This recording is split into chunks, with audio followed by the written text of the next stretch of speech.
So, welcome back to Negro and Distressed Black Girl Book Talk, where we explore the power, pain, and purpose behind Black indie authors, creators, and cultural pushers. Today, we are sitting down with a prolific powerhouse whose pen bleeds both truth and fiction. She's penned over 100 books, built her own lane, and continues to influence the game with each release. I'm talking about none other than Latoya Nicole. From the west side of Chicago to the shelves of readers across America, Latoya has seen life from all angles, from the streets to jail to freedom of authorship. Her work weaves the grit of realism with lyrical tones of fiction. So let's get into it. The Just pen, wanted to say you halfway in the camera. Oh, the pen, the past, the powerful presence that is Latoya Nicole. Please introduce yourself. Tell us something that we should know. I mean, I don't know what else I could say after you call me prolific. Don't let it go to your head, nigga. It's too late. It's too y'all heard her right, and it's recorded. She said I'm prolific. You Please, know, but please, what you please. say? Introduce myself.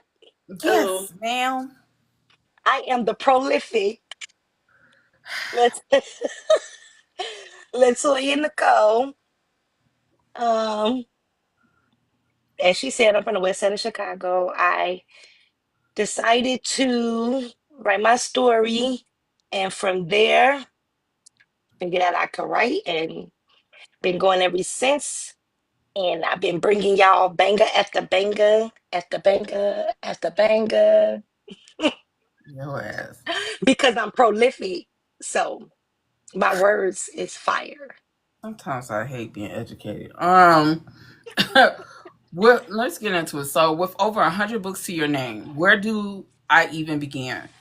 Um, But I'll ask it simple.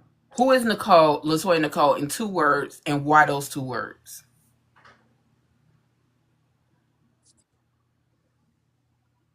Underrated and often overlooked.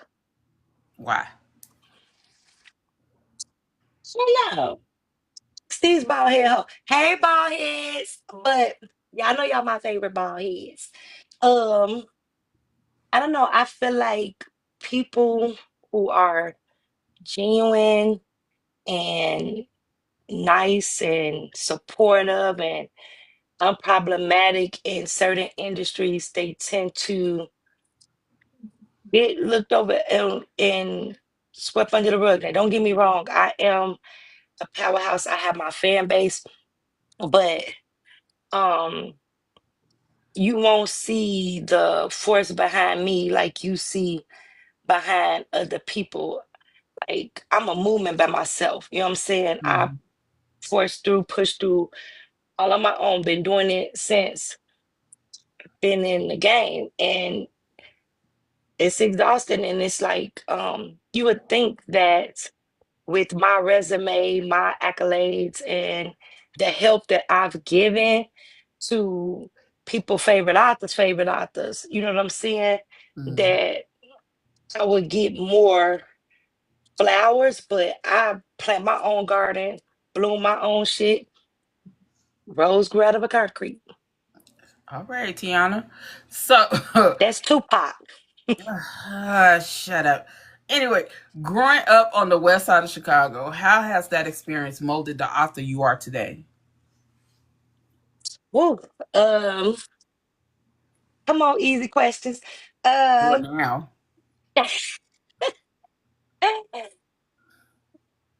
being in the streets is very helpful. Well, being from the streets is very helpful um with writing because a lot of stuff I don't have to research. A lot of stuff.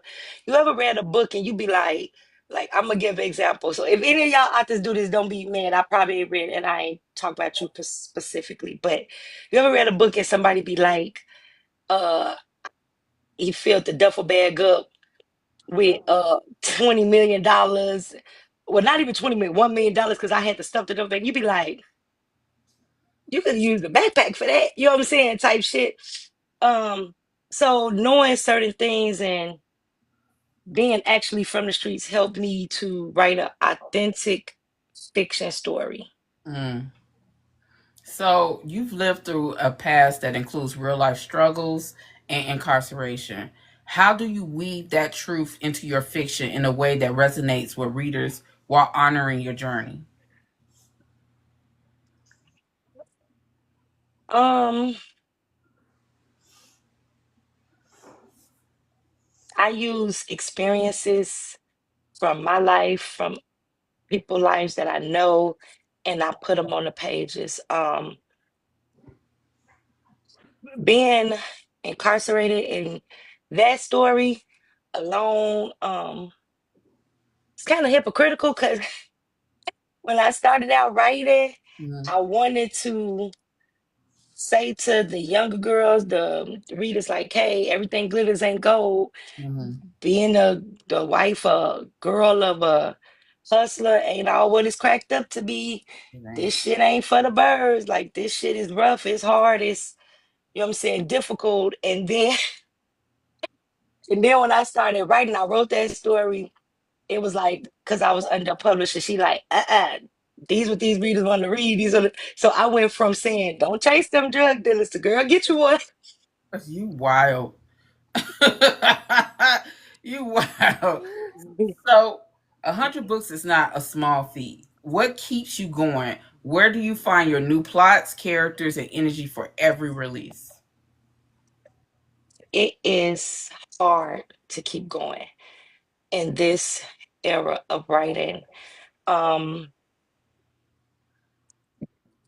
my passion and my love for the stories, my thought process, the way the characters be in my head talking, Mm-hmm. that is what literally probably keep me going because it's so much negativity in this industry now. It's so much I ain't reading this for this. I ain't reading that. I'm DNFing. I'm tired of hearing this. I'm tired of hearing that.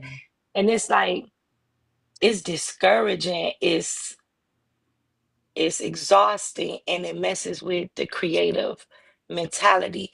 And the one thing I would never want to do is write a forced story or write for someone else. And so to try to keep that mentality that I'm writing for the love and with my passion, it's hard because you got the voices of, oh, they're not gonna like this, or they not gonna want that, they not gonna, they saying they don't like this, oh, they said they DNFing for this. So it's hard to block out the noise. But I'm one of them that I've always, if you go from beginning to now, I've always pushed the envelope. I've always said, fuck that. I'm Yeah. gonna write what I want, I'm gonna write what I feel, and I'm gonna write what is resonating in my spirit. You know what I mean? Like I remember one of my first books, the my first book actually to break top 10, my publisher didn't want me to write it. She kept saying, don't nobody want to read about no crackhead. And she was the main character. And she kept saying, that's gonna be too emotional, to this, to this. And I was like, but I was feeling that thing all up in my spirit. And I was just like, write it, just write it, write it. And she kept like, I don't think you want to, the readers want this. And I was like, I need to get this story out. And I dropped that book, and it's literally what really put me on the map, because once they read that, and they, that book stayed in like top 10 for like a while. And Mm. once they read that book, the Hoover Gang was next, and it took off because of Gang, gang, gang, the gang. lane the lane I opened with that book. So sometimes you have to go against the what people would think um is not an ideal story. I'm pretty sure when Elle wrote Demon's Dream, probably why it took her so long. She said it took her 3 years because a master was probably telling her these readers ain't reading Dark Mafia, these Mm-hmm. readers, and it probably was fucking with her man like that. It wouldn't do well. And when you do that and you drop book, I gotta say, and I just be like, shh, it's up and it's stuck. It is what it is now. Whether it do something or not, oh well. It's Right. up there now. It's out. I wrote it. It's out. It is what it is. And you just have to pray and hope that the readers for that book or for that lane or your fan base fuck with it. And if not, you be like, okay, on to the next. Like I don't waddle in it. I don't dwell in it. I don't be like, oh, I'm going on a hiatus. Fuck that. They didn't like that book.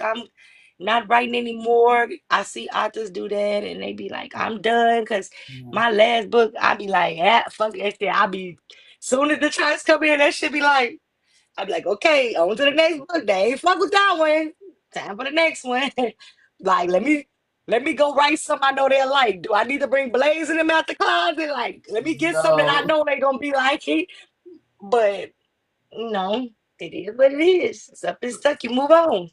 So, how do you maintain consistency without burning out mentally, emotionally, or creatively? Because it's always a story.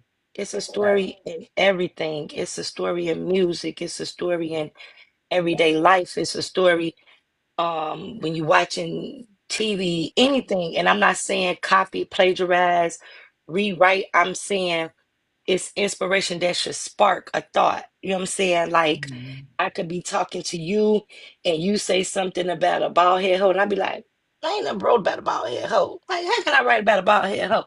You know what I'm saying? Shit like that. Like, I tell people all the time that song Common made Before You Like My Love Away. That song, it kept playing in my head like for months, and I kept saying I want to write a story to that. I want to write a story to that. And I couldn't quite get it, like the concept of what the Mhm. song meant. And then finally it hit me. And then I wrote it. Like different Mhm. shit. It's too much stuff out here that can bring in inspiration for me to say I would never have a story. The only thing that would make me feel like I don't want to pen a story is if I'm mentally exhausted from the negativity and Yeah. everything else going on around. And sometimes I be tired. Sometimes I don't want to write. Sometimes I just be like, oh, I want to take a break for 4 months, 5 months. But in this, era of writing, you can't do that. The reader's gonna Mhm. move on. There's too many authors. So I steady look for my inspirations and I keep on writing. I'll be sitting there like this at that computer, but I'm Stop gonna be at taking that motherfucking stop computer. taking your friends for inspiration. You hold is a lot of inspiration. She was a fairy. Next question. What does creative block look like for you and what's your way through it? Ironically, 100 books, never had it. All right. Blessed. Blessed. And highly But I favored. will feel like I feel like if I ever hit that point, I would just go back and read my old works to put me back in that. Okay, bitch, yeah, you did that. You wrote that shit. Like, come on, you got this. Is what I feel like. But I never had writer's block. I've had moments where I didn't want to write because it was like, Mhm. fuck this shit. I'm tired. I want to go party. You know Yeah. what I'm saying? It's summertime. I don't want to be stuck in the house writing no books. But I never had an actual block where I couldn't get the story out. So in the mainstream publishing, it's like publishing is often whitewashed version of literary excellence. How do you ensure your voice stays prominent and authentic in that landscape? Never look at other people Mm. blinders on. Um, I had somebody tell me a long time ago, like that when horses race, they put blinders on them. Mm-hmm. And when they're out there on a race course, you don't know it. They had the blinders on, but that you never see the horses look because they have blinders on. They just running their race and they don't know how close the other horse is to them. They don't know who's behind them, they just running. They know that this is the goal and that's where they're going to. And that's me. That's Latoya Nicole. In one metaphor, I have blinders on. What is on somebody else's plate cannot make me full. I don't care how great they are, how big they are, how small they are. It doesn't, I'm going to support you. It doesn't matter to me. I remember when I did drop Hoover Gang, Siobhan Latrice had just dropped Ricky AK. And we were back and forth on the charts, like taking each other out, taking each other because everybody was talking about Ricky AK and Blaze. And so I was like, who is Ricky AK? And I went and downloaded the book. So I'm in there talking about Ricky AK in this group we in. And she commented and was like, girl, why are you reading the book and you know we our charts is bad. I say, because I don't care about that. It's gonna do what it's gonna do. You know what I'm saying? Mm. I am a supporter, whether, you know what I'm saying, you higher than me, lower than me, or whatever. And if it's meant to be, and like I always say, I want to take out the greatest. I want to be able to say, I took her out. I don't want to sneak around it and, oh, they didn't drop today, so you know what I'm saying, I could go drop. I never cared about that. I didn't care if the biggest names was on the charts. I would never change my release date. It was what it was, because at some point I'll be able to reach that point where I take them out, or they trying to take me out, you know. So blinders. I run my own race. So, what does the presence of blackness in publishing mean to you, and how can indie authors continue to break down those long-standing gate-kept walls?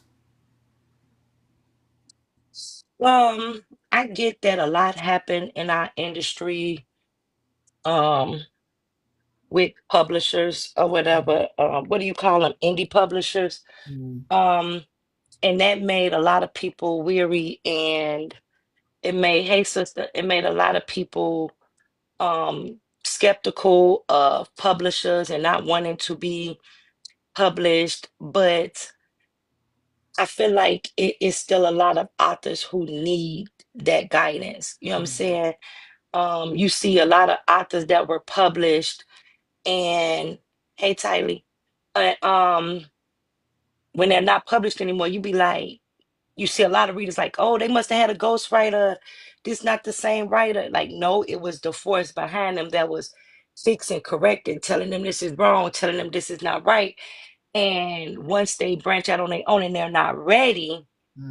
they don't have that behind them anymore. And so now what they think is right and what they think is, you know what I'm saying, a great story or a finished story is not. So I feel like some people, some authors do need publishers. It is important. But I feel like once you reach that point where you don't fly, butterfly, fly, I have a few of my authors on here, they would tell you, I always tell them their goal is to be better than me, be bigger than me. I'm gonna push you to that. I'm gonna teach you to that. So take in what I'm teaching you. Don't rely on me steady telling you every book that this is, you know, do this, do this, do this. Soak it in so that Mm.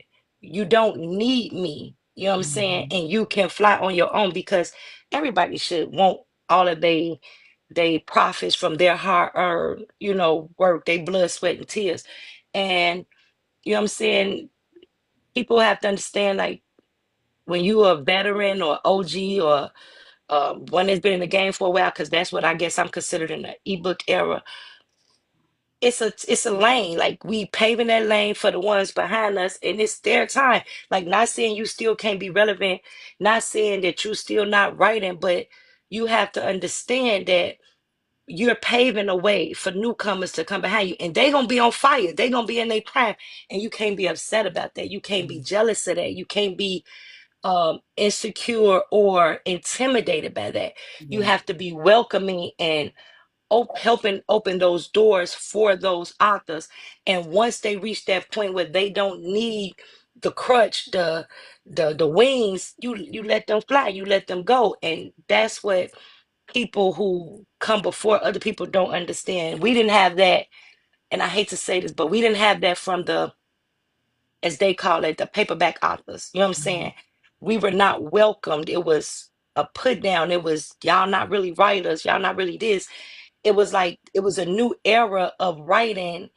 And if with their help and their mindset and their knowledge, it could have been a whole lot better. Maybe Amazon won't be treating us the way they do nowadays. You know what I'm saying? Maybe Amazon wouldn't be, you know what I'm saying, looking like we are nothing if the bigger names that was there before us didn't act like we were nothing. You know what I'm saying? Or treat us like when those same white, like white authors on Amazon, they're honored, they're uplifted, they're, you know what I'm saying, they're pushed and promoted by Amazon. I'm speaking on, like, they're on the charts, they have the accolades on the side of their name and all of that. You don't see that with us because, you know what I'm saying, nobody use their voice to say, hey, these authors are it, these authors are big, these authors are the next wave.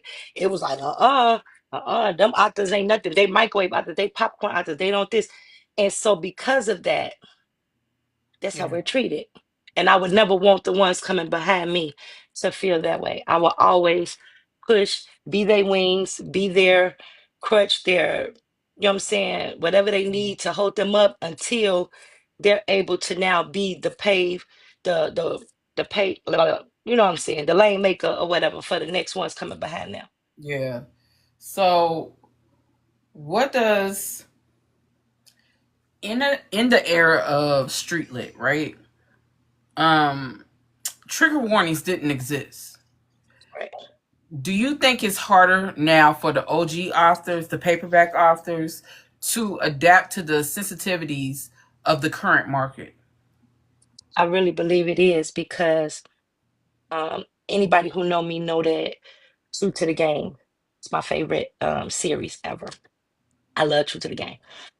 Don't know who wrote it, but I'm saying allegedly. But my favorite series ever. And when she wrote part one, I did not know a part two was coming. I tell the story all the time. I didn't know a part two was coming. I didn't know that Quad didn't die. I was crying. I wrote that bitch all kind of letters like, why would you? Yeah, why would you do it? Like, I was hurt, but I had to accept it. Like, that's what it was. It was like my emotions was all over the place.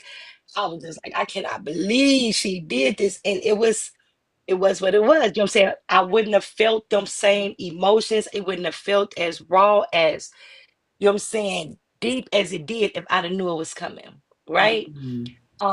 They wrote with no restrictions, no thought process. Their creativity wasn't uh pushed because you didn't have access to them. You know what I'm saying? They probably didn't even read their fan mail, you know. So Terry probably didn't know how many hate letters I sent her ass. She probably don't even know. You know what I'm saying? but they didn't have to see the white noise. You know what I'm saying? It was like they were able to write their story, and that's what it was. Donald Goines, his stories was raw, uncut. Um, those, you know what I'm saying? Those authors back then, they didn't care. Most of them was writing from incarceration, so they were telling their street greedy stories of what they knew, you know what I'm saying, and what they felt. And it wasn't challenged. It wasn't a way to challenge it. It was accepted. We loved it. We read it. But now with access and everything else, it's like, oh, we want this, we want that, we want this, we want that, we want this, we want that. And with all of that, I think the way the old school authors, if they're not able to adapt or know how to switch lanes to what is what, they will struggle. Yeah. Out of your entire catalog, what book is the most you in character, tone, or lived life? And why? Same. I wrote about me. I wrote me in the story, like my first book. So that will always be the one because I literally wrote my story. If I hadn't wrote my story, uh, I think I would be Roulette from Daughter of a Hood Legend or um Danielle from Holding Down a Boss. I know it might sound crazy because she took a case for a guy, but you know what I'm saying? I've been there, done that, like not intentionally, you know what I'm saying, but it happened, you know. So So that's your ones. yeah, All right. I agree, Tamika. So, were there any authors or mentors that inspired or pushed you in your career?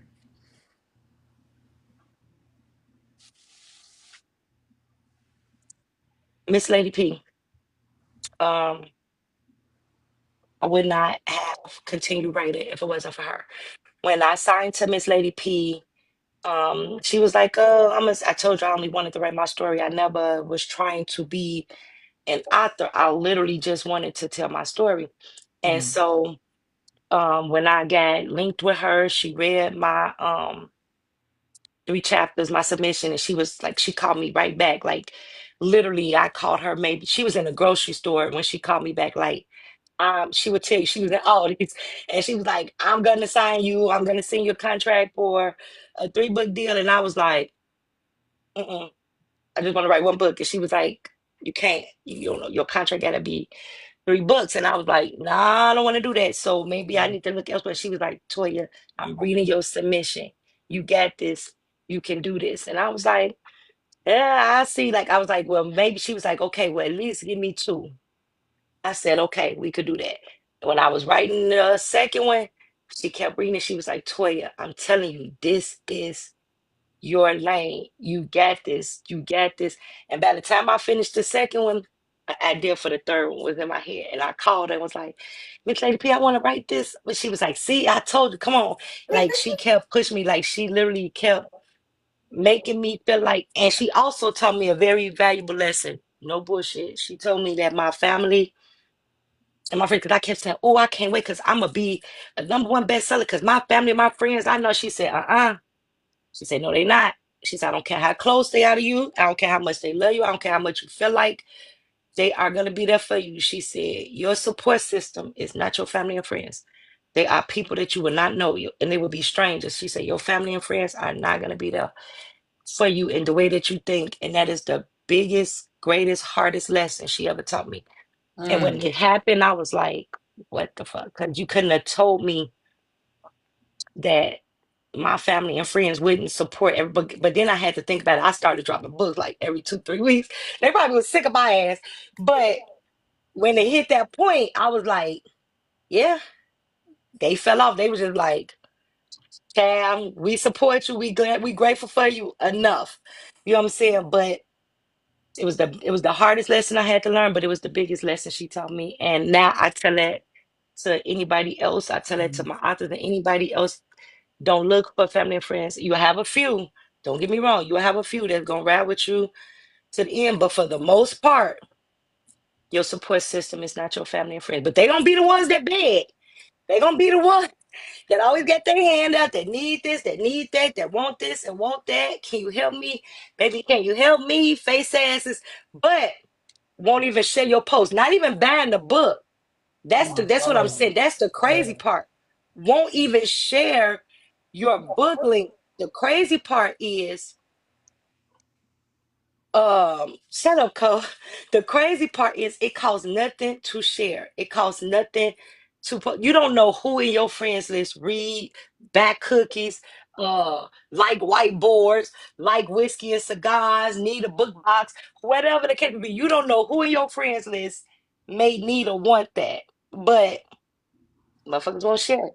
And that is almost enough for you to be like, fuck this, give up. But the support and the wave of support that you get from people you don't know, it makes you feel like you could do anything. You have your ass on cloud nine because this is somebody who doesn't have to. You know what I'm saying? Mm, This is when you know that your work, whatever it is that you do, is good. It's you know what I'm saying? It's really what you felt like it was. Like, of course, your family and them, some might tell you the truth, but a lot of them just, if they're gonna support you, they just gonna grab it because mm, it's you. This my favorite cousin, so fuck it, I'm gonna grab her book.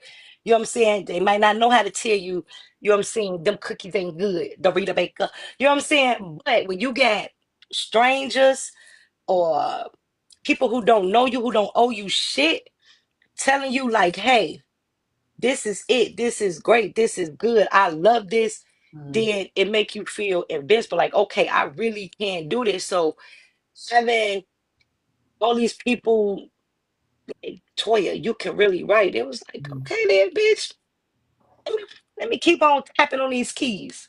Right. So, in your eyes, which comes first? Loyalty or respect in this industry, and why? Eating booty.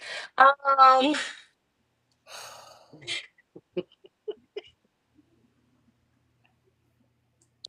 okay, because I was doing good. Yeah, my therapist said I was doing good, and I just fucked up. Uh, loyalty or respect? I feel like with respect comes loyalty. So Britt said interview. With respect comes loyalty. I think shit, I think you can't really have one without that because if you loyal to somebody, you respect them. If you respect well, no, if you loyal to somebody, you respect them. So I guess loyalty. Because you could respect somebody and still not be loyal to them, right? Facts. So loyalty, I would say loyalty. Gang, gang, Shelly. I feel like a motherfucker can be fake loyal and Love make you, Gina. they be fake loyal. So I say respect. I don't give a fuck about loyalty. I give a fuck about respect. Well, see, here's the thing. If you keep your opinions to yourself about what you feel about me, like not to me, you ain't gotta respect me. Just stay the fuck over there. You know what I'm saying? But if you're gonna address me and you're gonna talk to me and Mm-hmm. you're gonna have a conversation with me about what my works or anything or who I am as a person, you're gonna respect me. You could go tell that shit to Storm and you could talk about me however you want, long as I'm not in that room. You know what I'm saying? But if you talking to Latoya Nicole, you're gonna fucking respect me. And if, let's just say, Storm is loyal to me, I don't have to be in that room because Storm is going to make sure whoever that fuck that is going to respect me, even though I'm not there. So I think they go hand in hand. You know what I'm Mm-hmm. saying? If you got a true person, people could fake respect, people could fake loyalty, but at some point, those masks got to come off. You know what I'm Yeah. saying? The real you got to Obviously, show. You can only fake for so fucking long. And one thing about me, I really feel like I have discernment. I'm gonna weed your ass out and weed you out quick.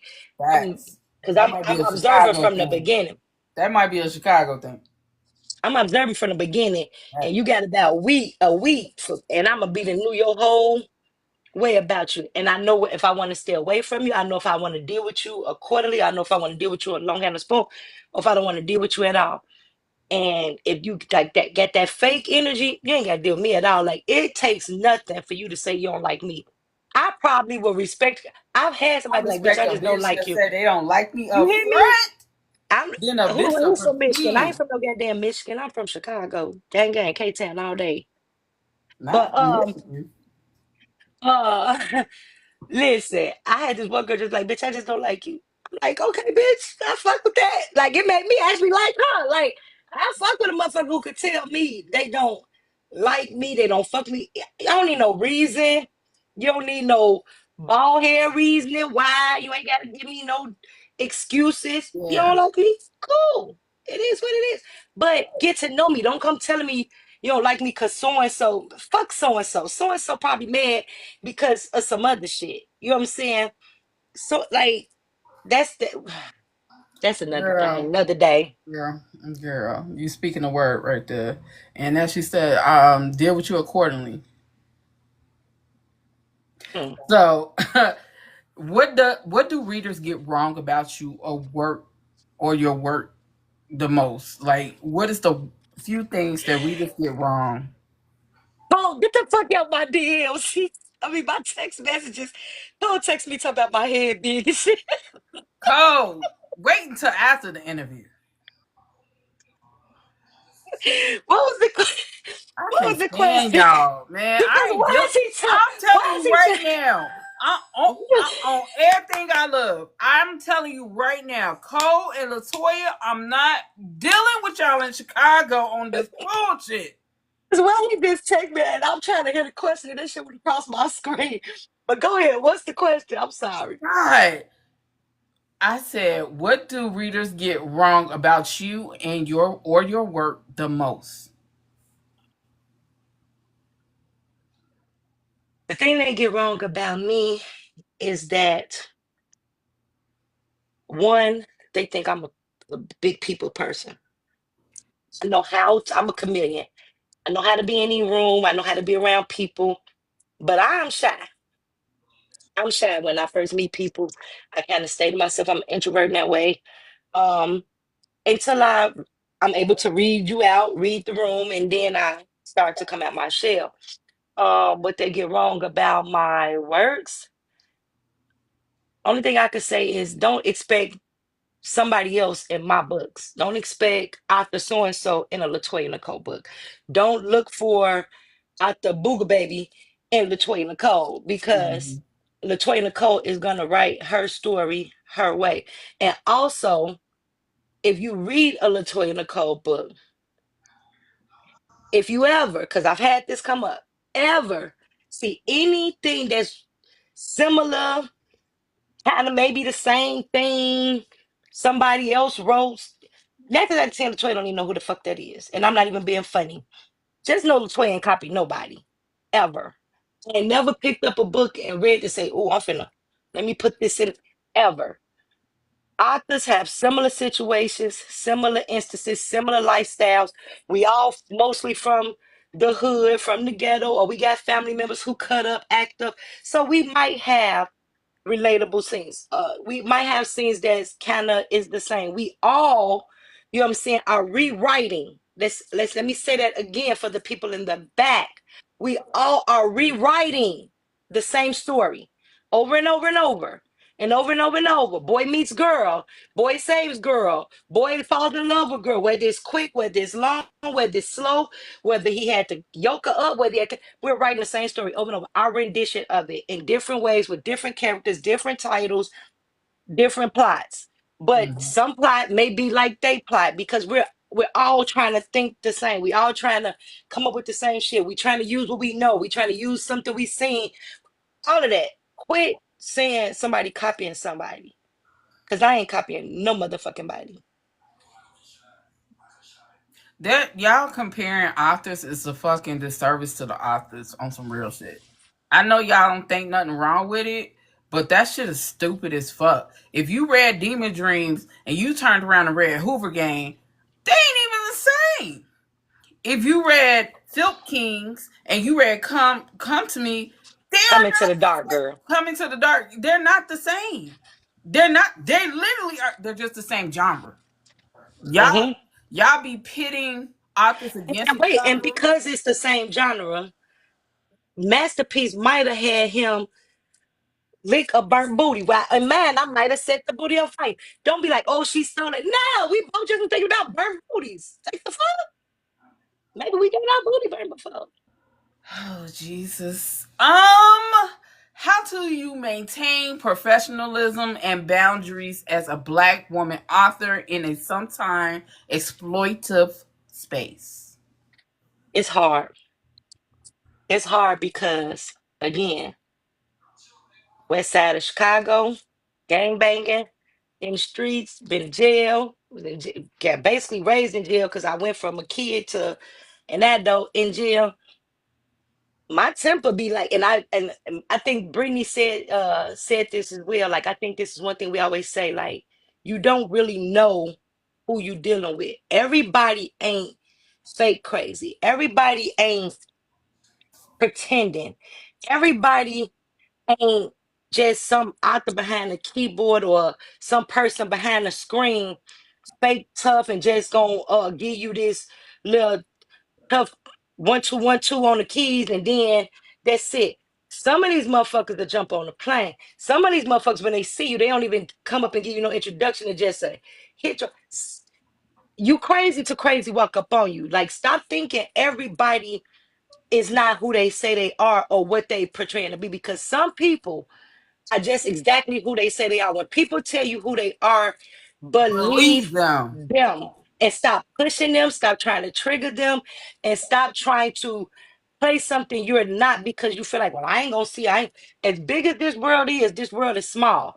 You know what I'm saying? Stop doing that in my Casanat voice. Stop doing that. It's not Straight up. cool. It's not it's not fun. It's not a joke to me. Let me be peaceful in my space and write these books and put the drama in these books. And the only motherfucker I want to argue with is Cole. Let that be that. You know what I'm saying?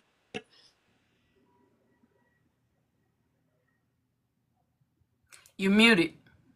Saying I should have put my D&D on. Everything else, leave that shit alone because everybody don't play like that. Everybody is not pretending. If you are a pretender, you like to be fake. Leave that shit alone. Like, quit pushing people because This internet tough guy shit will get you fucked up with the right motherfucker. cause Miss Lady P say, I write books, but I slap bitches. Quickly. Unapologetically. And I don't want to be that way. I just want to be in my corner, reading books, writing books, laughing and kicking with my girls. I don't want to be that person that's problematic in industry, beefing with somebody in industry. Like we going to book events now. But I never forget when I got barred from a book event. That's the worst feeling ever. So you telling me if I walk up these stairs, you call the police on me, that's not well, you know what I'm saying? You want to be as a brand and as an author. You know what I'm Mm-hmm. saying? So just leave me alone and leave me in my space because I don't bother nobody. Yeah. I'm jokey jokey most of the time. If you offended by anything I say, I promise you could say it to me and I will let you know. More than likely it was a joke. I was joking and I just didn't realize I offended you. You don't have to go talking about me to somebody else. I don't like that bitch, this, da, da, da, and create an issue because now what was something that was a misunderstanding and could have been corrected because we're grown and could have talked about it now when I see I got to slap your ass to sleep. I don't want to have to do that to you because I love readers, fan bases, podcasters, TikTokers. I would rather be here, here, here with you guys than here. You know what I'm saying? We're grown. I'm 43. I don't know about y'all, but the next day at the fight, I feel like I got hit by a train. I ain't trying to be that. I'm Not older me. now. Not me. Shit, because that's because you're older. I'm older now. I've grown away from those things and try to be Not me. in a Nicole, get her. I'm Mhm. trying to be in a Not better me. place. You know what I'm saying? Because at the end of the day, we've evolved from that, Latoya. And I'm trying to, but I ain't all the way transitioned yet. I ain't all the way there in my ministry yet. So don't keep poking a bear. Like, let me be the happy, goofy, look, silly person that y'all know because that's who I would rather be. Cause I want to address one thing before I go to my next question. There was a situation yesterday from somebody I hold dear in my heart. Those who don't like her, that's fine. That is fine. And some of y'all are cool with me. But I need people to understand when you go out your way to say fucked up shit to individuals and they reply back to your ass and kind of, I don't give a fuck how much time done went by. You don't know what the fuck going on in their lives. These authors are human. I would say this about a reader if y'all said that about a reader, but y'all said something about an author. Stop tone policing. Stop telling people what the fuck and how they should fucking feel because you have no idea what people are going through. She is disabled. She had a lot going on, and this shit hit her in her face. And oh my God, it took her so long to reply back. I don't give a fuck if it took her till motherfucking Jesus Christ came back. That shit was wrong. And to amplify that bullshit is some bullshit. And anybody that said anything that got a problem with me saying that, please tell me. Because I'm going to stick up for anybody I feel who's been done wrong. And y'all had no fucking business. Ha ha, kiki, ha ha ha ha ha. And she was having a fucking breakdown. Y'all, that's some bitch ass shit. Y'all be Now, sitting here. I'm too nosy. I need to know what happened. I'll text you about it. Y'all, that's some bitch ass shit. On my soul, on everything that I love.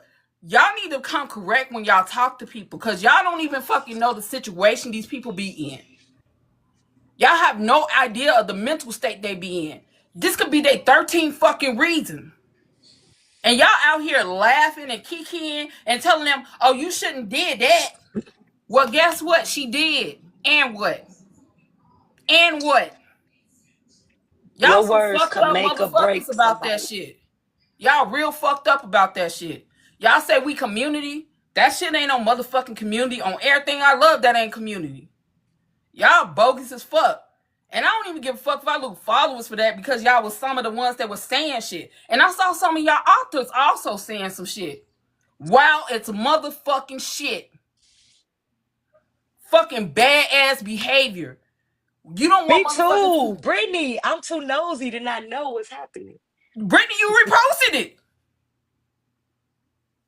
The shit is wild. She was going through a hell of a lot. Hell of a lot. Hell of a lot. And then people were tagging her in that shit last year.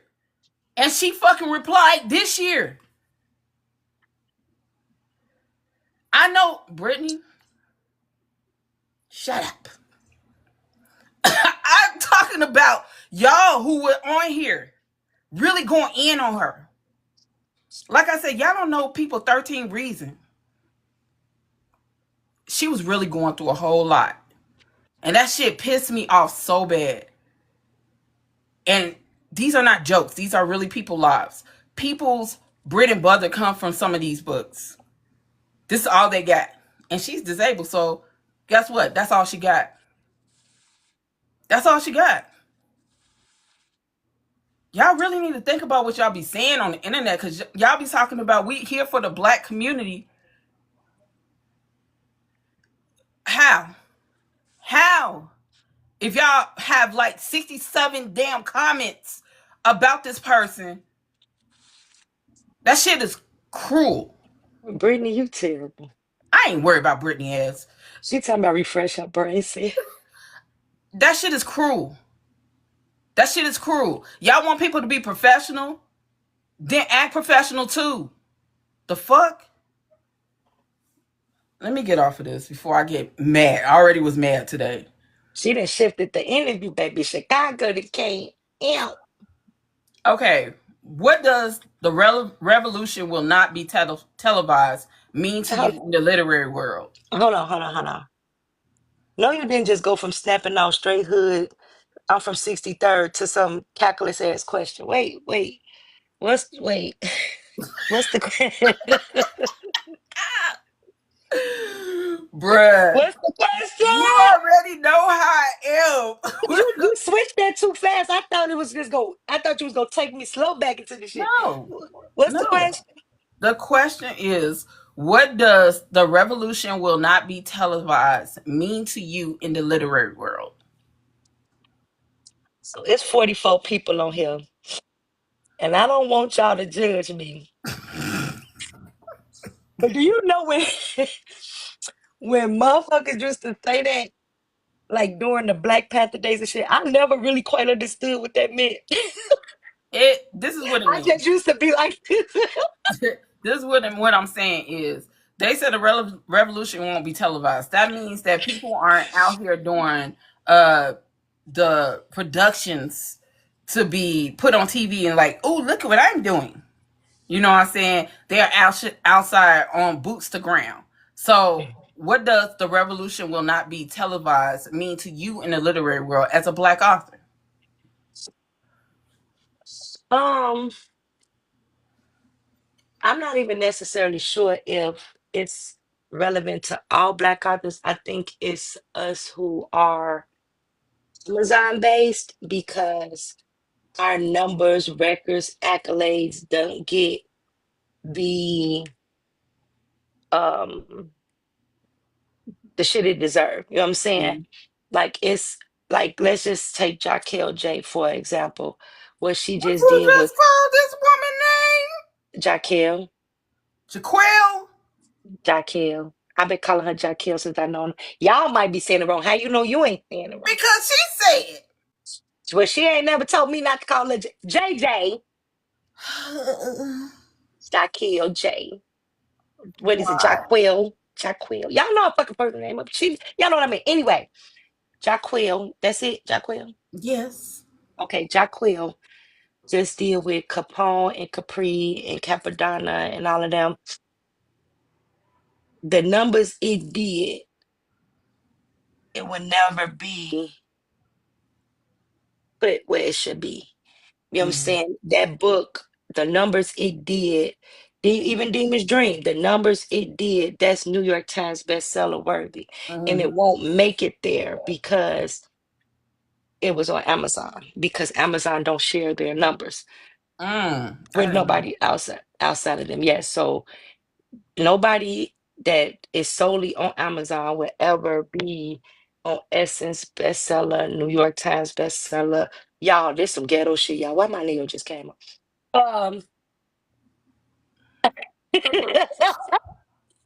uh, but that's why I give try to do some press on, try to be cute for this motherfucker. If you it would never be put over there because those records are not shared with anybody else. So as great as she just did, as great as Demon's Dream did, all of that is, you know what I'm saying, it's just important to us. But where it should be important to, it's not. You know what I'm saying? She should be receiving awards. She should be at put on panels at Essence Festival. She should be in Tyler Perry's radar. You know what I'm saying? Those type of numbers, you be like, it should be there, but it won't be because we are Amazon based. Mm.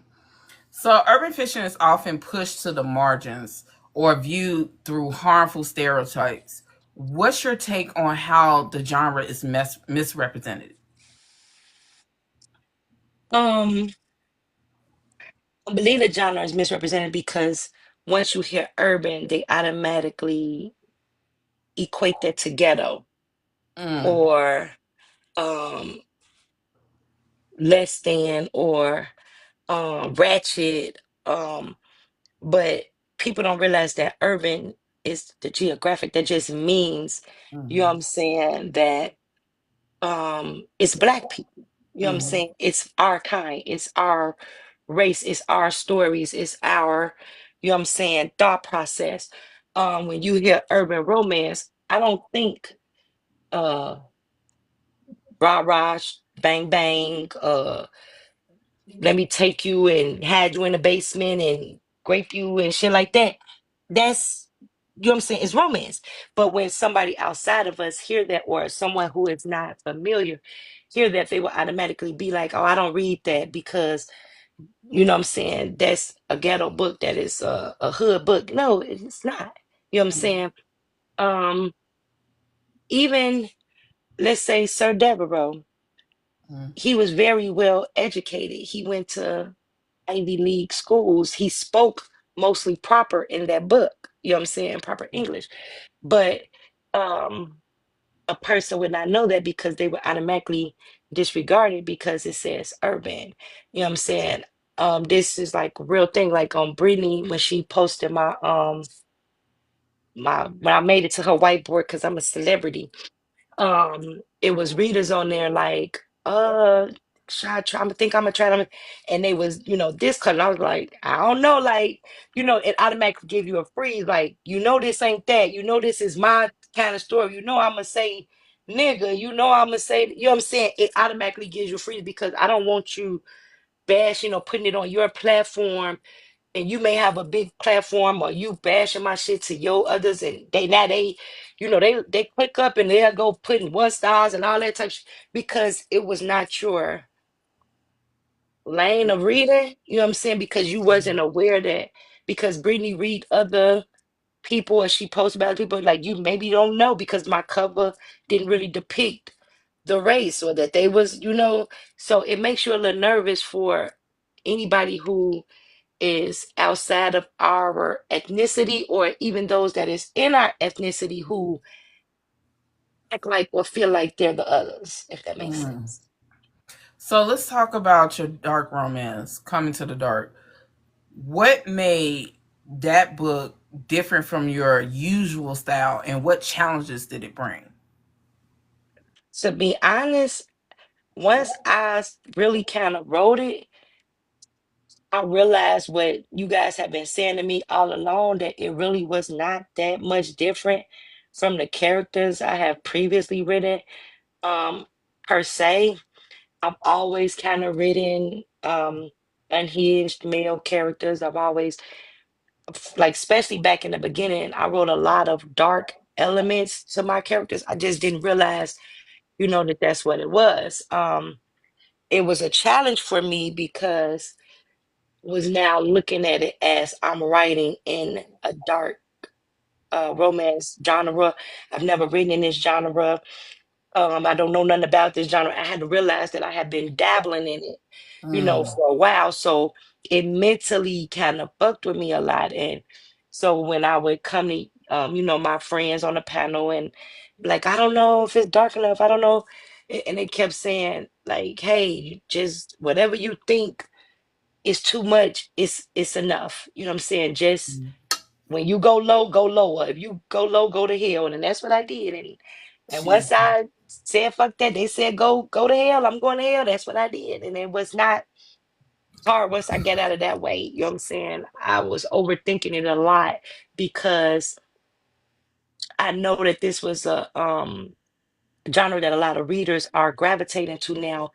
And one thing about me is I don't like to offend groups of people if I'm not familiar or real familiar with um they their way of life, their kinks, their lifestyles, anything of that nature. I think it was Sarah Dubois, I think, that I had the element of in there, and I didn't know what to call him. He was like a guy that knew he was a guy. He didn't think he was a girl, but he always dressed like a girl, and I didn't know what to call him. You know what I'm saying? So it took me a while to figure out the verbiage like for that, and I just try not to offend you because sometimes you could be trying to bring light to something or write about something. You're excited to write about something, and you could say one wrong thing, and you don't realize you have offended a whole community, and you don't know. So I was Mm, real in my head about that, you know. right.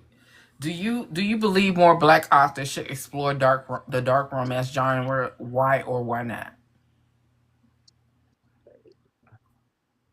I feel like if you are one of those authors who want to push the envelope as far as you can go, don't like being capped, don't like having a glass ceiling, you know, to where you feel restricted in what you say, what you do. Like, oh, if I spit in this girl mouth in my book, would they be upset? You know, whatever you, if you want to go to the moon or you want to go to hell, I suggest they write dark romance because you could do that freely. You could express yourself freely without worrying about, is this too much? Is this too disgusting? Is this going to be looked upon as, what the fuck? You don't have to worry about that in dark romance because anybody who read dark romance knows that this is what they might find in these books. But if you are, you know, kind of reserved and you don't even want to read about that kind of shit and you feel like, oh, I don't like writing about stuff that's too much, then stay away from it. I feel like just write what you want to write, write where you're comfortable and what you're okay with. Yeah. You have paranormal in your catalog. A few titles, which I should think it would be more. Is the challenge of writing it or the difficulty of selling it that keeps you from writing more of it? Paranormal is not difficult. It is probably the easiest genre to write Mm, because you can write whatever you want to write as long as you give an explanation of how they came to be. So if you want to write about a table that turns into a man, you can write that. Just say it was a tribe back in the day that used to fuck tables and a baby was born type. You could make up whatever the fuck you want to make up in paranormal as long as you explain how they came about.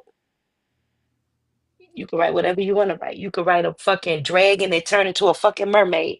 You know what I'm saying? Like you can have it all in paranormal. You can literally, because of what she just said, Britt. What the, you ain't never seen the nigga fuck a table before. It be no, niggas on the nigga. table. Whatever. What the fuck? Maybe I need to change my porn history. Corn. Oh, Oh my god. Why? I'm Why? just saying, as long as you can explain how these people came about, and it's your explanation, it's not something you need to go Google to figure it out. Like, because this shit that you ran in paranormal might not exist, but as long as you can write an explanation that they can understand that this came from this was the trap that they originated from, or this is how this happened, you know, you can write it. Oh, please go to hell. Go to hell. Go to hell. You know, the tables be having holes. Go ahead, never mind. Next question. Do you feel like black indie literature is seen as a niche or novelty rather than serious literature by mainstream industry folks? We are definitely seen as a joke. And even in this era of authors that we're in, when we first started, like up until them takedowns happened, readers did not fuck with people who were indie.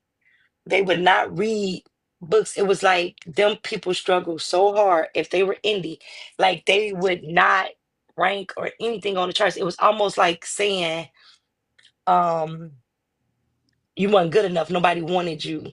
Nobody signed you because everybody, all the big names, everybody was signed. So if you chose to not be signed or go indie and just upload your shit, readers weren't reading them. And when the takedown happened, then more people Mm. started going indie because nobody trusts the publishers. But um because of our IBSCN numbers and everything else, like on Amazon, mainstream people consider, even if we're with a publisher, they still consider us indie. You know what I'm saying? Mm. So like I literally had like somebody telling me like told somebody in my family that I was lying about having a publisher, that I was um self-publishing, that I because they looked at my upload on, you can see my legs. Yes, they just a shaking. Y'all know I told you I'm shy, so I have a nervous tick. I didn't even know you could see my leg. Um, but they said they looked at my upload on Amazon and I was lying about being published. Who lies about giving somebody else 60% of their money? You know what I'm saying? But that's what people think. They feel like that if you are not traditionally signed, you are considered indie, basically. Mm. That's wild. Whether you're with a publisher or not, you're That's considered indie. wild. Wow, I didn't even know that. So, what are your thoughts on trolls, toxic reviews, and the wave of online bullying targeting Black authors? So, The Ty, trolls, toxic reviews, and the wave of online bullying targeting Black authors. I don't support bullying in no form or fashion. It's just not, I don't like bullying. I don't like mean girl energy, um, any of that. As far as trolls, I pay them no matter. You don't get no um shares, views, clout, Facebook, TikTok coins off me. I don't even mention them. I don't address them. I don't give them no energy on my platform. As far as toxic reviews, one thing I will say, and a lot of authors might disagree with me in this, is that Up, Brit. you can't. What's she saying? She said also everything ain't bullying either. Don't No, start that's no true. rumors. That's true. A lot of That's people try to say somebody bullying them and it don't be, or they call somebody a mean girl. That's not. Just because somebody is speaking the truth does not make them a mean girl. Just because somebody is not wait a minute. scared. Wait a minute. Because hold up. Pause. Breaks. Some of y'all will start it, hide your hand, and be like, look what they did to me. That's not what I'm speaking And on. So, no, not you. I ain't talking about you. um, They'll be like, look what they did to me. Oh, but you started it. You just didn't want nobody to finish it. yeah. So I'm gonna give an example. Like, sorry, Britt, but let's say Brittany, for example, Why you always when use Brit as an example? because no, because she's the reason I use Britt. The reason I use Britt for an example because Britt is unapologetically her, right? Mm-hmm. And she's not um author where she has to protect what she says, Mm-hmm. right? She got known for being in a space of I say what I want and what I feel, and people Mm-hmm. gravitated to that, Mm-hmm. right? And because they gravitated to that, those same people are now going, this same honest person who speak honestly about her thought process with reading and what she feels about the reading space, they're now trying to shift it and call her a mean girl She is far because from a mean girl. she exactly that's my point. She You know what is I'm far saying? from a mean She girl. very far from a mean girl, and most of the time, let's see, she smacks that boy real hard with that pointer when she says it. To me, this is her opinion. To me, this is about this book. to me. This is what I don't like in books. Mhm. This is who I won't take Rex from. She's not saying your mental has to be this or you have to do Mhm. what she's saying. She's saying this is her thought process. And people will turn it and say she's bullying because this person do this, or she's a mean girl Right, because right. that don't go together. You know what I'm saying? That is her being unapologetically her. Now, when it comes to those reviews, what I was finna say that some authors might disagree with me on, a reader can review a book however they see fit. Mhm. It is up to the author to be able to decipher what is a real review and what is trolling. I Mhm. do not acknowledge trolling, as I stated. You won't get energy from me or my platform with trolling. And to me, if you say this author stupid as fuck, this bitch, right? Like she from kindergarten. That's trolling to me. If you want me Exactly. to hear your review, you say, hey, this book did not transition well. This book was elementary, Exactly. written like it was elementary, like I couldn't quite understand the verbiage, and this was this and this. Then I'll say, okay, Yeah. so what I'm doing this wrong, let me go back and see what they're talking about. It's a such thing as a good bad review. You know what I'm Mhm. saying? You can learn from a good bad review. But Exactly. if you are now not speaking on what I did wrong in this book and you're disrespecting me and calling me out my name, I consider that trolling. You get no energy from me, so I ignore that. You know what I'm Mhm. saying? Any when people say I don't read reviews, I read bad reviews, I don't agree with that because how do you learn?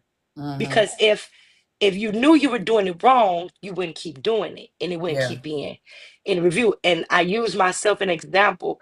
My first four books, even though they gave me 5 stars, so they told me the book was good, but they kept saying I lacked character development. And Mhm. I kept seeing it every book. And I'm like, what the fuck they mean? And I had to go figure out what the fuck they meant. And I changed it. That's why I read my reviews, and each book I write better than my last. Each book gets better than the last because when I read those bad reviews, I see what they're saying I'm doing Yeah. wrong and I care enough to fix it. If you don't want to read the truth in a bad review or constructive criticism, you don't want to learn. You don't want Mhm. to be better. It's how I see it. Now, this again, this is my opinion. Yeah, yeah, yeah. You have to want to be better. And sometimes it may come in the form of a harsh Mhm. review. It may come like, even if she go, this bitch stupid, this hoe ain't had no character development. I'm gonna ignore the stupid part, but I'm gonna go, wait a minute. But what So, happens when they make a joke of the author for what do you mean? the make a joke of the author as a review in a disrespectful manner, and then everybody laughing about it, and then they start tagging the author or sending it to the author, knowing they don't know the backstory because the person who made this derogatory review had used the guise of I'm doing constructive criticism in a way of saying something totally different and disrespectful, and everyone's laughing and joking, and then when the author comes back in kind, and once again I say I don't give a fuck how long it is, but and the author comes back in kind and says, because you and I once again I say you don't know what a person's going through at the time that you make that shit as a joke on their person. Because I see so many of us on here, readers and authors, talking about our mental health, our mental wellness. Got to take a break because of my mental health. But sometimes y'all will not give a fuck about another person's mental health. Y'all like the jokes before the person. And then you turn around and make more jokes when they try to reply back. In my eyes, y'all all look like fools. In All my look like in idiots. my eyes, that is where you teetering on. Well, not teetering. That's when you've reached bully, and that's bully tactics. But Exactly. I'm gonna say this: when you have the galls or the audacity to tag me when you're joking, talking shit, trolling, just know I now have the right to go to hell. I'm going to the lowest pits of hell because this is what you obviously wanted if you're tagging me and Mhm. people are sending it to me and everything else. I've learned in life everything doesn't deserve a reply. But Mhm. sometimes, because readers tend to know that authors are very slow to respond to readers in a negative way or go back and forth with readers in a negative way, they take advantage of that sometimes. Mhm. And they'll keep pushing until you eventually, like, now I don't have a choice. Um, so I don't agree with bullying in no form. And that's the best I could say in that without being I hate bullying. That if y'all don't know nothing about me, I mean I speak out a lot about a lot of shit. I just hate bullying. I hate it so much, not because I was bullying, because I was knocking heads when I was in high school, but I just don't like people to be bullied because there's enough motherfuckers in this world trying to punch us down as is if you haven't looked outside your window. So why would you do it to another black author?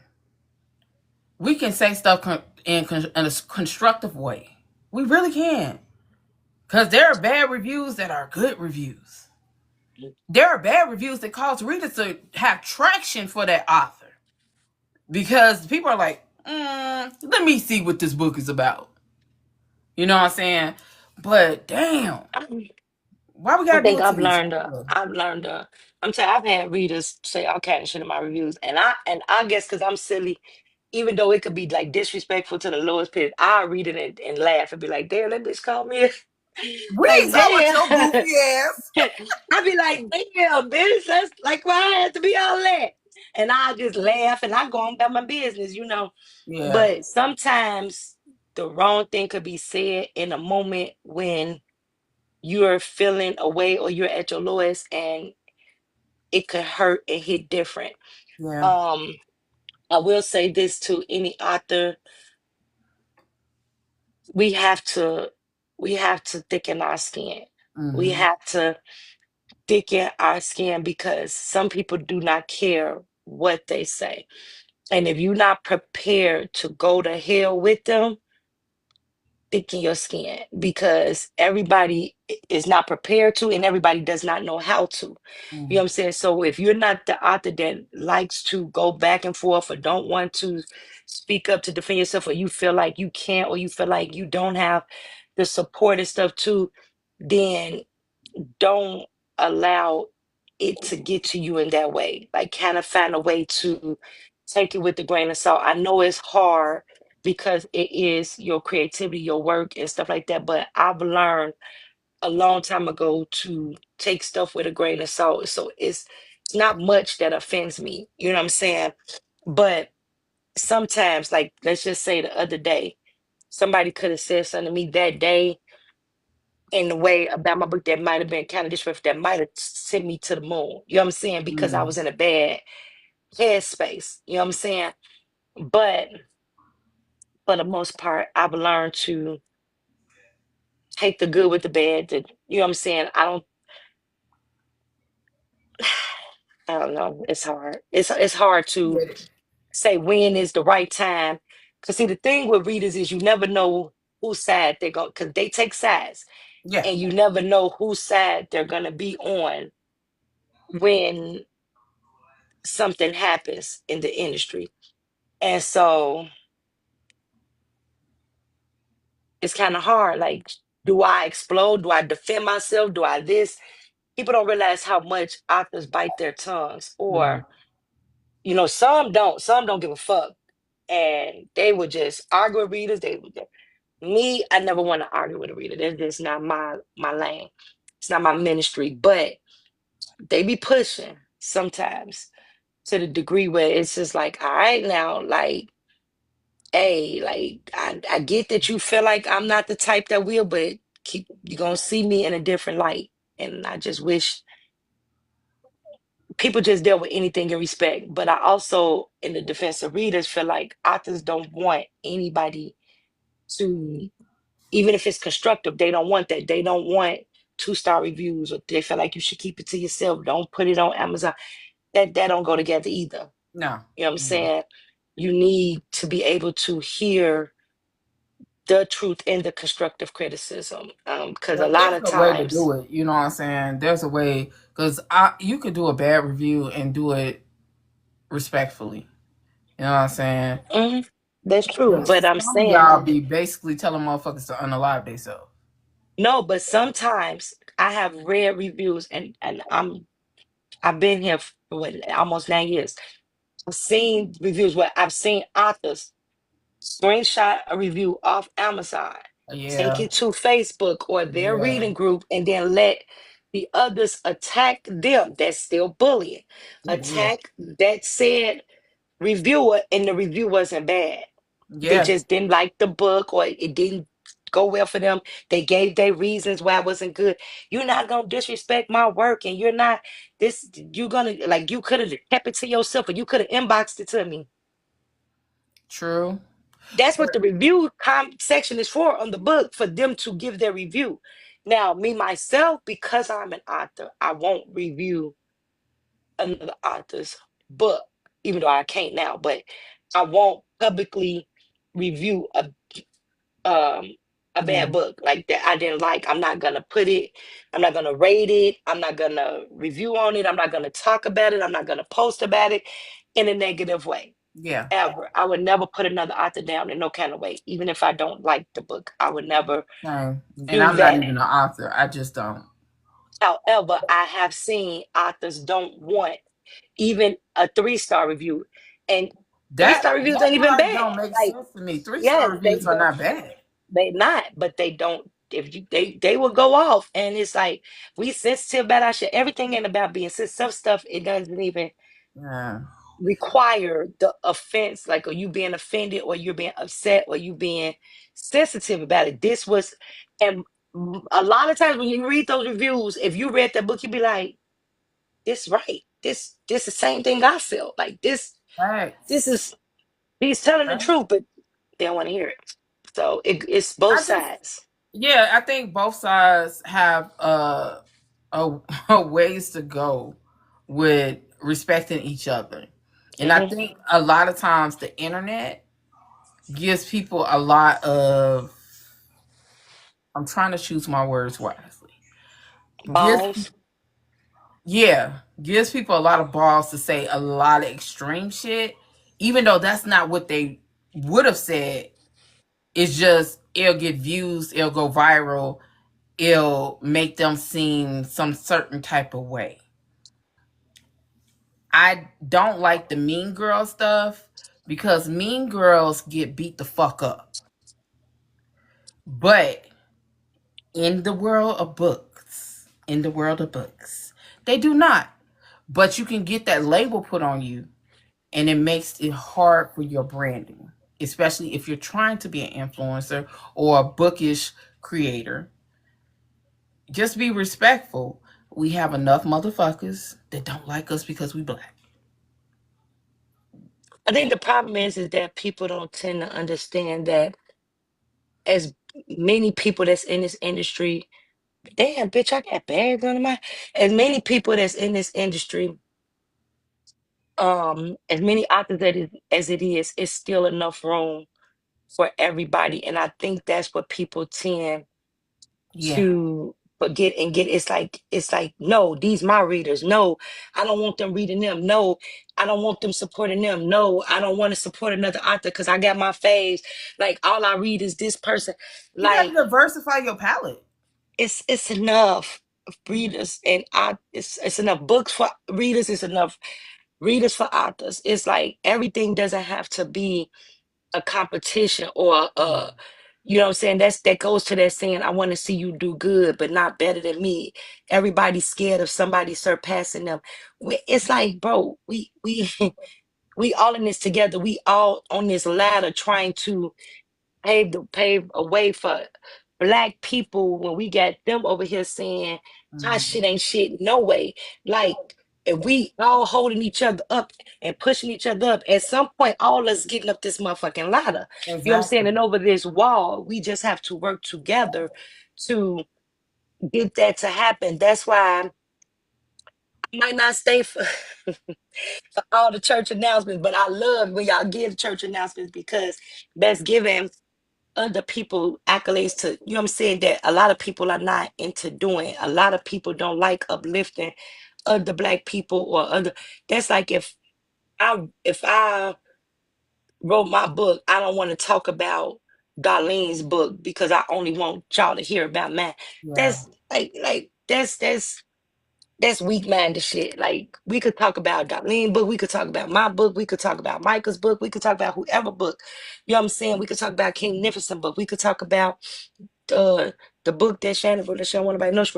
We could talk about all kind of authors, and guess what? Every the readers that be in the chats and stuff, they be like, "What's that book? I'm finna go download it."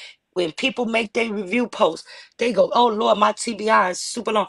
They're not saying, "Well, I'm not reading this book because this author's out." Like it's enough for everybody. You know what I'm saying?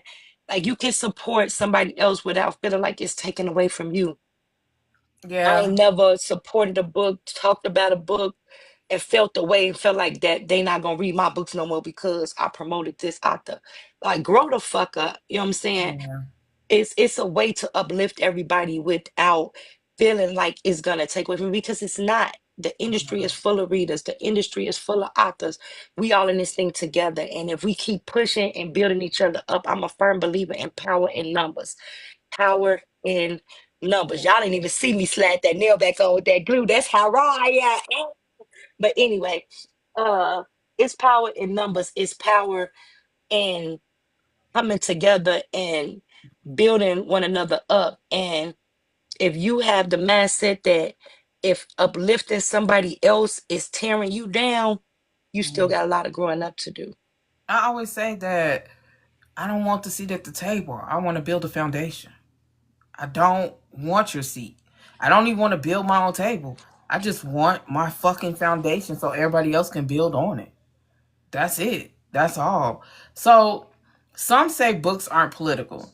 Yet every yet every story is shaped by context. What are your thoughts on literature being inherently political, especially in black writing? Don't even look at me like that. That wasn't even a fucking hard question. It's right. That was not a hard question. Say it again. That's it. I'm so sick of her already. Some say books are political, yet every story is shaped by context.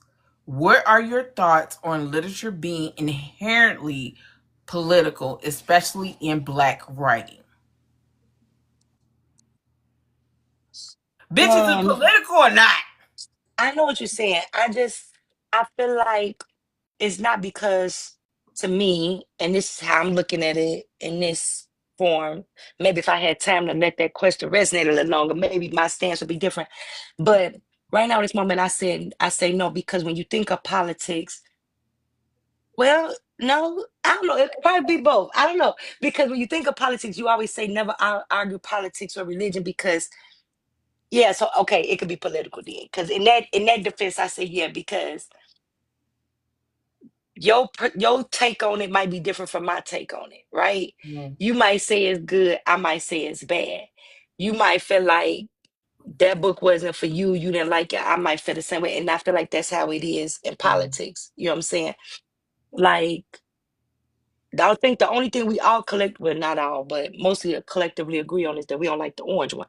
But usually when it come down to political debates, it's always come down to preference, what you Yeah. believe and your preference. And I feel like that's the same when it comes to books. It comes down to your beliefs and preference. I think books are political because of look how long it's been since we've got had the right to read. It hasn't been that long. Look how long it's been since we had the right to be in schools. It hadn't been that long. And I think it's political because the way the system is going now, they are trying to exclude romance, books that have any sexual content in it, any books that have LGBTQIA books into it. So I think they make it political because they're trying to have an agenda. So I think when y'all write, it's political. It's like y'all making a stance against the system to me. And it's when you anytime when you really trying to exercise freedom of speech, I told you it had to resonate.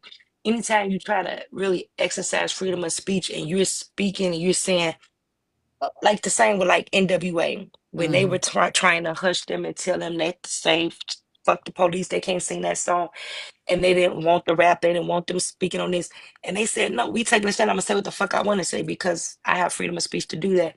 And when we're writing books, we're saying what we want to say. We're saying what is not politically correct to say or what people feel like is right or wrong, or you know what I'm saying, like Dylan is wrong or being in the streets, but we don't care. This is the story we want to write and we write it, and we're able to exercise our freedom of speech in a much better way when we're writing it on paper than we probably would say aloud to the masses of people. Yeah. What would you love to see at book events that hasn't been done yet? Coming to the stage. Lord Jesus. Why? Look me for that pole,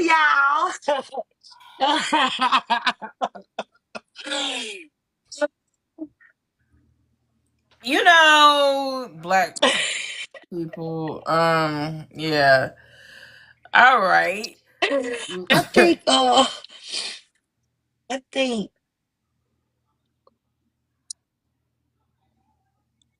a play, like a stage play at a book event, like cause we, you know what I'm saying, like of one of the Are we depictions. Tyler Perry around this We can be while we limited ourselves. bitch? We Jesus. can be like one night, like you know how y'all do the whole weekend events, and y'all want us at meet and greets, y'all want to do brunches, y'all want to do this, y'all want to do that. Like somebody like a said author does like a depiction of one of their books, and So I feel y'all like that would be Othello dope. now? I can be, or coming to the stage, whichever one you want. You want This the is play or not you P want the? Valley, bitch. Do you want the play or the pussy? Which one you want? What? The What? play or the pussy? Play or the What? pussy? Play or the Oh my pussy? Play or the pussy? god. Get the fuck out of here. Anyways, feed into this no.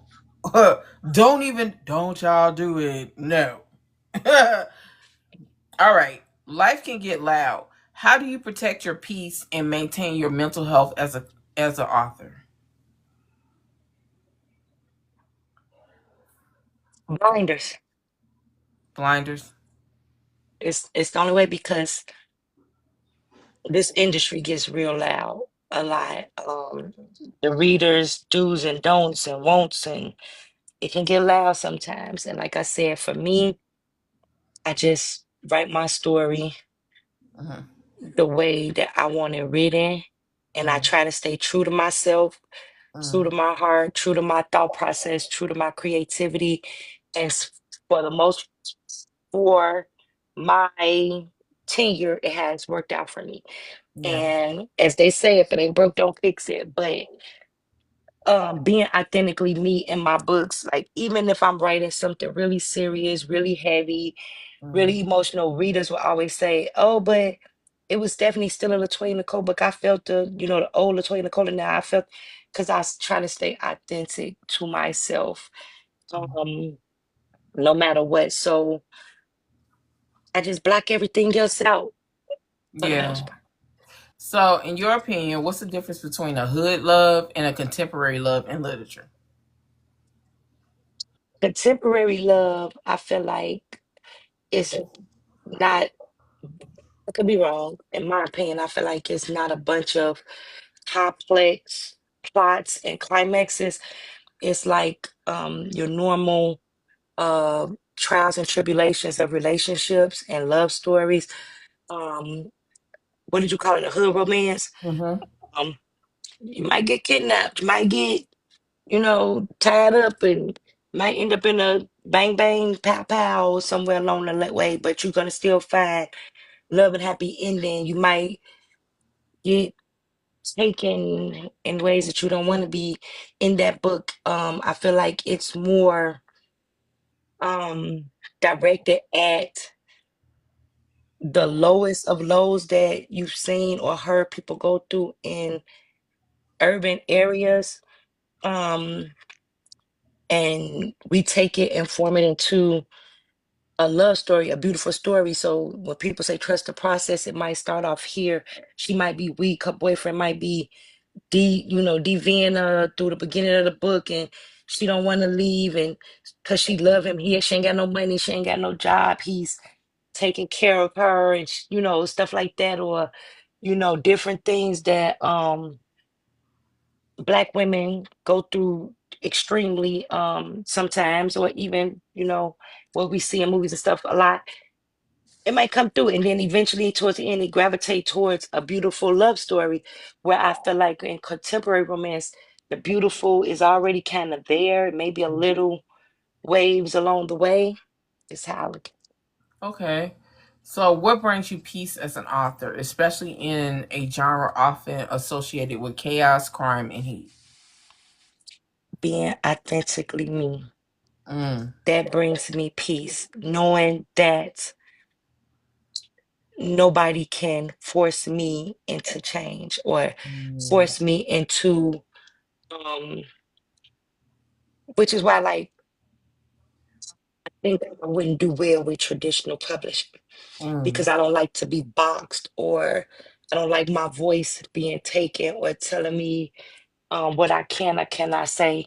You know what I'm saying? I like to be, when I'm at that computer, whatever thought process flows through me, the characters, what they're saying, I let them say it and I write it and I let it flow out. So it's a authentic Latoya Nicole thought process. This is my heart, my passion, my blood, sweat, tears, literally coming out me without a thought process, without Mm. worrying about who feel like this, or a traditional publisher telling me, no, we need you to vanilla this down, or we need you to take out the violence, or we need you to take out the smeg, sex, whatever y'all say on him. You know, I don't have to worry about that when I'm writing, because I don't listen to nobody else's voice but mine and the characters in my head. When I'm writing, I hear me and them. That's it. And so knowing that I'm genuine and authentically giving you me, that brings me peace. Mm. Does morality and social awareness matter to you in your writing? Why or why not? Um, Sometimes because because sometimes I might speak on a subject that's hard to Mm. hear. And a lot of readers will say, I don't want to read about that. I'm gonna, Mm. I don't want that. Hence the trigger warnings now. Um, but me, I feel like sometimes certain things are important to hear. So, example, Grand St. Lux. Mm. I was, it was very important for me to show people what grooming looks like, Mm. because a lot of people don't know it when they see it. Mm. Because you see the different stories of what's happening when it happens. You know what I'm saying? Like, somebody who ain't nowhere in our industry, let's just say Justin Bieber, we saw it and didn't see it. You see what I'm Mm. saying? We saw that this wrong shit was happening right in front of us, and nobody was like, this shit ain't right. You see what I'm saying? Mm. It's like those type of situations, those type of things. Let's say Phantom and his mental illness. Like, we as Black people tend to shy away or don't necessarily know or able to see situations if we're not directly in it. Mm. Um, like, I've never been great. So I may not be as easily able to see or feel the same thing that somebody else has that's been through that does. You see what I'm saying? And when you can write it in a way that's emotion evoking and thought provoking, Mm-hmm. that it's a good thing, even if it triggers you or emotionally break you down. It's bringing awareness to something that is hardly ever talked about. And men being molested is one. It's like it's Mm-hmm. so downplayed. Mental illness is another. I think people are afraid of mental illness. You know what I'm saying? And Mm-hmm. so people don't like to talk about it, or they don't like to talk about that they go through it, or that they are, in that situation mentally. And sometimes that can be overwhelming when you feel like nobody else can relate or nobody else understands what you went through or what you're going through. And I've had readers come to me like, bro, I read this in your book and I just never knew that somebody else would understand it. It's healthy sometimes to know, and you could go talk about it and talk to somebody about it. You know what I'm saying? Or realize that it's nothing wrong with you, that you're okay, that you probably kept telling yourself it's something wrong with me because why did this happen to me? You know what I'm Mm-hmm. saying? And you can see it in somebody else's story and see that we're saying, you're okay. This is okay. You see what I'm Mm-hmm. saying? And it could change your perspective. So sometimes shit that we think is too much to talk about and you like that's too touchy of a subject, sometimes it can help. Mm. What advice would you give to a new urban fiction author just starting out? A thick skin. Mm. Have thick skin. Understand that this is a turtle race. This is not a and I'm at the top and I'm standing at the top. It's a turtle race. You have to be consistent. You have to be willing to go the distance. You have to be willing to put your all in it, even if you're still working a job, even if you have kids, even if you have life outside of books, you still have to give a certain part of you, be willing, I guess I should say, to give a certain part of you and to give a certain piece of yourself that is going to be dedicated to this. I tell my authors all the time, they not hungry enough. They don't have that grit in them that just like I need this, I want this. Like I had like a lot of us in my era when we came in had because we were like, hey, I want this, I want to be in this, and you can't halfway want it. You can't halfway be like, well, I think I want to, because if you teetering on that line, it's gonna show on your pages. That lack of passion, that lack of grit, that lack of passion and love for that book and that story is gonna show.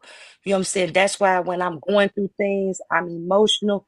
It don't bother me to keep writing. Every death I had in my family is, I think, like a few days later, I had a release date, and people will be like, "Toya, take some time. You don't have to." No, this is raw emotion. This is raw pain. This is raw love. This is me letting you know this is me. There's Latoya Nicole on these pages, dedicated to my craft, dedicated to my fan base, dedicated to me because this is what I chose to do and be, you know what I'm saying, in my profession. So when I'm choosing to get like, hey, my grandma just passed, but I'm pushing through. I'm still putting these words on this page. That is Latoya Nicole. That's who Latoya Nicole is. When I tell y'all, hey, I'm really in this shit. I'm really writing this shit. I'm really coming from my soul, from the depths of me. This shit bleeding through my veins. That's what the fuck that means when I say that. Like I have never stop falter no matter what I've gone through in my life and said, I'm not saying it's nothing. Let me clarify. It's not saying that it's something wrong with people who do. I'm saying for me, this is what helps me. This is my therapy because this is genuinely me on these pages. So when I'm going through, when I'm breaking down, when I'm not there mentally, I pick up a laptop and I write and I push through and I force my way through because I feel like in that moment, who I am, what I'm going through, everything is raw on these pages. And I feel Mm-hmm. like the reader will feel that. And Okay. if you are trying to come into this industry, be ready to be all in. And not saying 100% a writer. I'm just saying mentally be Mm. all in because this shit is not for the weak. Even being able to write 30K and up per book. You know what I'm saying? Different stories, different characters to make sure they not all the same. That shit ain't easy. Quit looking at this shit like it's a quick come up, it's a quick penny, it's a quick coin, because it's not. You lose pieces of yourself. You lose time. You might have to tell your what Shelly say yesterday. Groceries in there figured out. You might can't be in there cooking for your kids. You might can't be at the park playing with your kids because this story got to come out. If you're not ready to be in a, it's okay. When you get there, you will know you there. You know what I'm saying? It's okay. Everybody ain't get that thought process. That's why I tell people it's a difference in the author and the writer. It is. It doesn't make you less than. It doesn't make you not on the same level. It just means your mental is in one place, your heart is in another place. And when they come together, magic. Mm. So what's next for you? Any upcoming books, collabs, or genres you're diving into? I'm getting on that pole. Don't you even say I'm getting on that pole. Who wanna buy some? it. Does he get over his head? No. Um, but I'm about to start selling some, y'all, because Lord Jesus. What's next, Heifer? God. y'all, it's so bad. Shannon, if you still in the comments, we changed the title to the book. So I don't know the title. And I can't look at it because I'm on my phone. Shannon, if you still in here, what's the title to the book? To the Somebody don't football. lie. Nicole, what Nicole, what's the title to the football book? Um, Lord Jesus.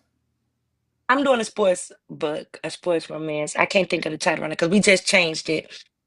Um, Cassie came up with it. I can't remember it, but it's a sports romance and it's a best friends to lovers type of book. And me neither, Nicole, and that's bad. But Shannon could go look. She just being a big kid. Um, Penalties and promises. Penalties and promises. That's it. That's the name of the book, y'all. It's a best friends to lovers story. Featuring, this is my first time saying it on your podcast. I've never said the names, but Tylee and Pilot story. I So, know you fucking lying. Tylee and Pilot story. My version of it. I don't know what the fuck them bitches did Oh, in but college. it I was don't know what going they did in so college. well. It was I so don't know. good. No. It's not one of those kind of books because after I go to hell, I have to come back mellow. So, it's just them as their college love coming into play. But Tylee and Pilot. Um, Aww. That's sweet. Okay, where readers can find your books and what's your social media and Facebook group info? you can find me in it's going meet me in um my books are on Amazon. The link is in my bio. I don't know my website, y'all, but I got one. Inbox me, I'll give it to you. That's why I want to change my domain so it's easier for me to remember. But I don't never remember because it's too long. But if you DM me, I could give you my website. Um, all my books are on Amazon, author Latoya Nicole. Um, was like a lot of my books, like I said, the link is in my bio. You could go through my link tree and it'll give you a lot of them.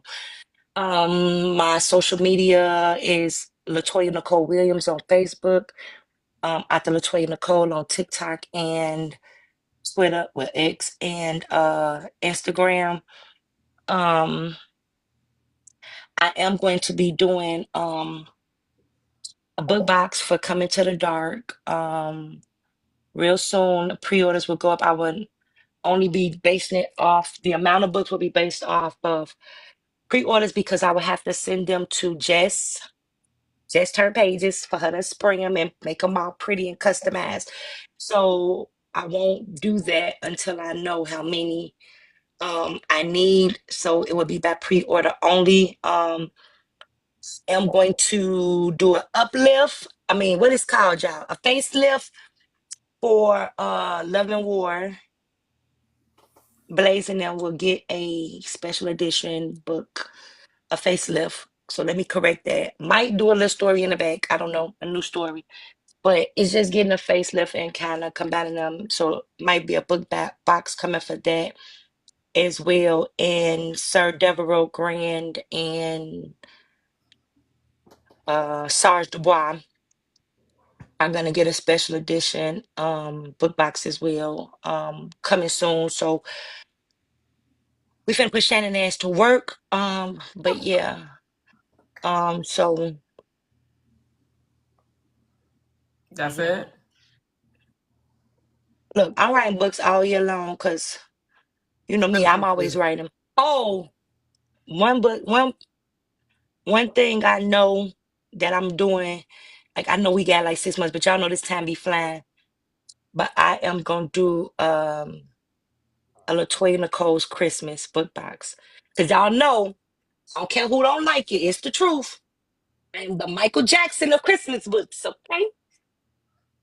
So all of my books, all of my Christmas books, plus new Christmas books will be exclusive to this book box with a bunch of stuff in it. But you will have a special edition book with all of my previous Christmas books in there and the new books as well. Okay. So make sure y'all stay tuned for my book boxes coming up because y'all got to support me. Because I support y'all bald headed asses. So support y'all favorite bald head with no edges. I got edges today, y'all. Ain't mine, but I got them. Oh, God. Are there any book events or signings coming up where readers can meet you in person?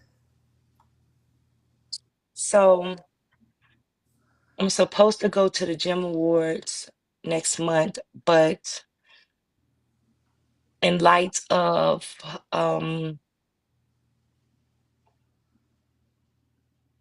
Personal situations. Oh, I knew it!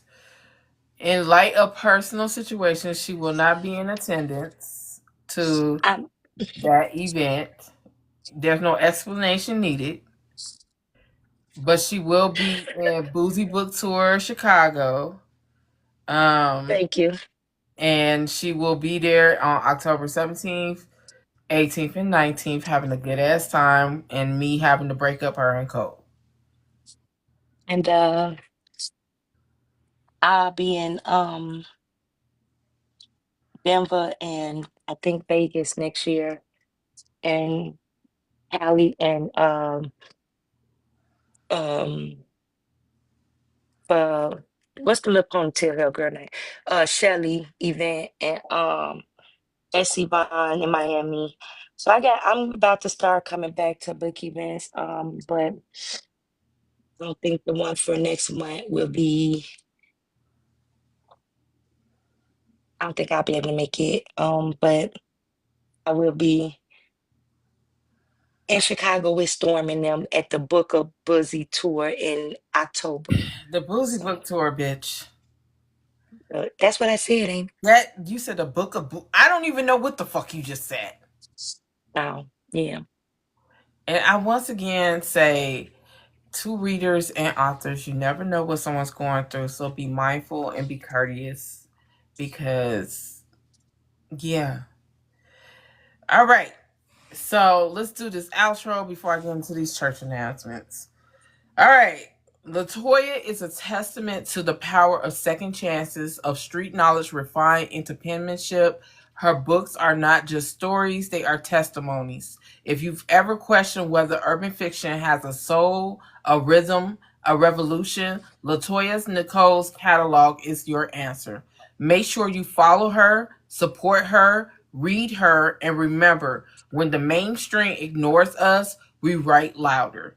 Until next time, keep your spines cracked and your soul fed with the stories that look like you. This is Negro in Distress. Stay loved, stay loud, and stay black on purpose. And I'm And out. keep that ass popping. Keep that ass. Yeah. Cellular coochies popping the ass. Smoke a little grass. Lord, Lord, let's get into these church announcements so I can get